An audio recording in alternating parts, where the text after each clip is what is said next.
Ներքևի մասում փայտածուխի քարը դրվում, վառվում, ինքը փակվում է։ Հետևից ինքը ունի փականի նման ինչ-որ տեղ, որ ըստ տիրոջ ցանկության ինքը կարա շատ ու քիչ վառի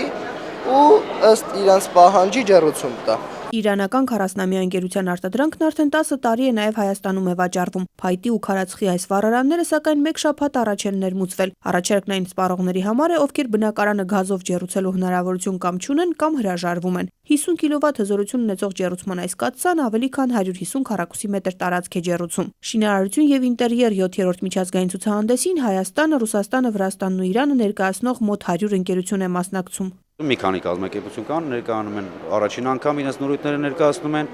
կան մշտական մասնակիցներ, որոնք նոր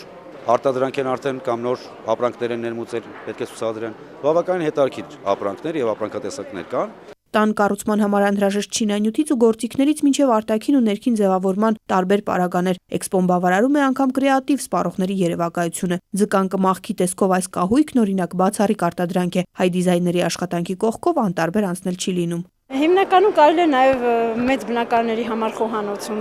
դնել, նաև գարեջրատների համար է սա հարմար, որպես ձուկ։ Կազմակերպիչների խոսքով նմանատիպ ցուցահանդեսները նախևառաջ լավ հարթակ են սպառողի ցանկությունները հասկանալու եւ գործնական կապեր հաստատելու համար։ Տարեստարի սակայն էքսպոյի մասնակիցների թիվը նկատելիորեն պակասում է։ Վերջին 2 տարիներին օրինակ այդ թիվը նվազել է մոտ 30%-ով։ 2010 թվականից sense եթե վերցնեմ, մասնակցել է ասենք ցուցահանդեսին 118 կազմակերպություն կամ 130 կազմակերպություն,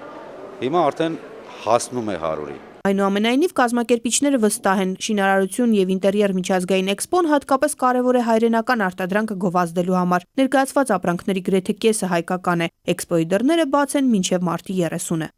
Ցոլնե Միքայելյան, Գևորգ Մանուկյան, ժամը լրատվական։